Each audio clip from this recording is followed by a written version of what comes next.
Salam əziz yoldaşlar. Deməli biz Dövlət İmtahan Mərkəzindən 9-cu siniflər üçün 20 apreldə keçirdiyi buraxılış imtahanından Azərbaycan dili suallarının izahına baxacağıq. Deməli dil qaydaları ilə bağlı sualların izahı kanalda yerləşdirilib. İndi yeni ada mətninin izahına baxacağıq. İzahdan öncə sizdən xahişim var, videonu bəyənməyi və kanala abunə olmağı unutmayın, zəhmət olmasa. Keçirik birinci suala. 37 deyir, mətnə əsasən hansı sualları cavablandırmaq olmaz? Kənd sakinləri yeni ada haqqında necə xəbər tuturlar? Gəlmə biri deyir, deməli bunu cavablandırmaq olar, biri çıxırıq. El atasının qanad düzəldən ustanı adaya göndərməyə nə vadədir? O, belə deyək də, adamlar gəlmirlər, o gedən adamlar, ona görə də bunu da cavablandırmaq olur, 2 də çıxır. Kənd sakinləri nə üçün çətin güzaran keçirirlər? Bunu cavablandırmaq olur, mətirdən biri 3-dür. İnsanlar yenidən öz kəndlərinə qayıda bilməməsinin səbəbi nə idi? Çünki kök yiğidlər artıq tənbəlləşmişdilər, bir xeyli də qayıda bilmirdilər. 4-ün də cavabı var. Nə üçün yeni adada torpaq özü adamların əvəzinə işləyir? Bunun cavabı yoxdur. Cavab olur 3-5-C variantı. Mətndə nöqtələrin yerinə hansı ifadələr yazılsa məzmununa xələl gəlməz. Deməli deyir ki, bu adalar nəinki işləməyi, hətta bu adamlar nəinki işləməyi, hətta fikirləşməyi də yaddan çıxarıblar, unudublar deyə bilərik. 2 ilə 4 uyğun gəlmir. Cavab olur C variantı. Hansı aforizmlərin mətndəki əsas fikri əsaslandırmaq mümkündür? İnsanı vaxtından əvvəl qocaldan bir şey varsa, o da tənbəllikdir. Bəli, elə biri uyğun eləmək olar. Tənbəllik ilə bağlı mətn idi. Hər böyük iş yalnız başlanğıcda çətin görünür. Bunun uyğun deyil mətnin məzmununa. İşləməyən dəmiri öz pası məhv edər. Bəli, 3 də uyğundur. Cavab olur 1-3, yəni B variantı. Dəyərli məsləhət qızıl qiymətindədir. Bunun mətnin məzmununa aidiyyəti yoxdur. Vicdan məhkəməsi ən ali məhkəmədir. Bunun da heç aidiyyəti yoxdur. Mətn əsasən hansı fikirləri təsdiq etmək mümkündür? Kənd sakinləri xəstəliyin nə olduğunu bilmirdilər. Bunu təsdiq eləmək mümkündür. Və burada deyir ki, bu yerin sakinləri azar-bezar bilmirlərmiş. 2-də el atası kəndin ancaq yaşlı sakinlər üçün ustaya qanad sifariş edir. Bu yanlışdır. Adanın yeni sakinləri aktiv həyat tərzi keçirirlər. Xeyr. Passiv həyat tərzi keçirirlər. El atası adaya gedənlərin aqibəti ilə bağlı təlaş keçirir. Bəli, ona görə el ustanı göndərir.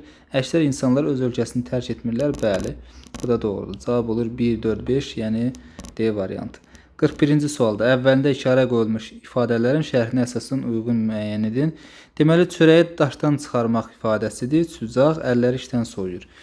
Deməli, işləməyə həvəsi, marağı azalmaq, bu əlləri işdən soymaq mənasındadır. Deməli, 1 kvadratdır. 1-ə kvadrat olan variantlar elə D variantıdır. Üçbucağa da baxırıq. Üçbucaq hansıdır? Çörəkləri daşdan çıxmaq. Çox çətin əziyyətlə pul qazanmaqdır. Bəli, əzab əziyyətlə. Cavab olur D variantı. Mətn əsasən uyğun plan arzunu müəyyən edin. Adamların məişətlərindən çətin əmək. Adamları mətnləşdirən çətin əmək. Bu, bax, bizə əsas hissəsinə uyğun plan arzuculuğunu istədiyi üçün biri çıxırıq. Çünki 1 giriş hissədədir. Biri çıxanda, baxın yoldaşlar, 3 dənə variantımız getdi. Birinci başlayır 4-lə. Şirinləşdirici xəbər 4-lə başlayır. Sonra gəlməlidir 3. Yəni, insanların yeni ada aparan vasitə qanadlar idi. Sonra gəlir 2, el atasının təlaşı. Sonra gəlir 6, el atasının növbət tapşırıq. Yəni, o ustaya deyir ki, ged onların dalıyca. Cavab olur C variantı. 43-də doğru, yanlış fikirləri tapırıq. Rahat şəraitdə yaşayan kənd sakinləri yeni ada haqqında işlərində tamahlarına güc gələ bilmirlər. Rahat şəraitdə yaşamırlar. Bu yanlışdır. Yeni adada işləməyə ehtiyacın olmaması kənd sakinləri ora getmək istəyi yaradır. İşləməyə bəli, bu doğrudur. Cavabın biri olur 2. Yanlışa da yanlış tapar. Yeni ada haqqında eşidən kimi el atası kənd adamlarının xahişini nəzərə alaraq çoxlu qanad düzəltdirir. Xeyr, yanlışdır bu.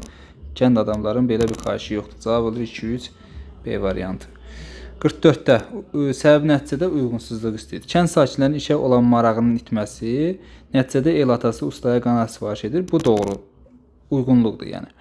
Yeni adada xoşbəxt həyat ustanı cəlb edir. Xeyr. Elə 2-ni götürürük. 2 yanlışdır. Zəhmətsiz həyat insanlara tanınmaz hala salır. Bu səbəb adaya gedən usta təzimlənir. Bəli, onlar kökəlmişlər, artıq üstünə qalmışlar. 3-ü çıxırıq. İnsanlar get-gedə işləməyə maraqlarını itirirlər. El atası onlara kəndə saxlamaq üçün çıxış yolu axtarır. Xeyr. Bu Yəni nəticədə o çıxış yolu axtarmaq, əksinə onları göndərir, yəni o marağı itənləri. 2, 4. Gəlmək yeni ada haqqında, gəlmək yeni məlumat verir. Bütün sakinlər Birdəvə kəndədir. Bütün sakinlər tərk eləmir. Cavab olur B variantı. 2, 4, 5. 45-də el atası başlıq etdiyi elin qayğısına qalır. Deyiminin mətnində təsdiq və ya təksib olunduğunu müəyyən edin. Qayğısına qalır. Təsdiq eləyirik. Seçimi necə əsaslandıra bilərik? Çünki belə deyək də, onların qayıtmamağına görə təlaş keçirir. Belə deyək, ustanı onların dalıyca göndərir. 46-da mətndə üzərində rəqəm yazılmış sözlər əsasında cədvəli doldurun. Yəqin ki, bu həqiqi məcazi məna olacaq. Burada cədvəl yəni həqiqi məcazi məna ilə bağlı olacaq. Xəbər vermək məcazidir. Araya çaxnaşma düşür, bu da məcazidir. Başqa rəqəm yoxdur? Yoxdur. Deməli, ikisi də məcazi mənadadır və xəbər vermək sözünü necə həqiqi işlətmək. Məsələn, mən ona pul verdim, burada həqiqi mənadadır. Çaxnaşmaya düşməkdə düşmək məcazidir. Onu həqiqi mənada necə işlədək? Məsələn, deyirəm ki, əlimdəki əşya yerə düşdü. Belə yazmaq olar. Növbəti mətnin də izahı kanalda paylaşılacaq.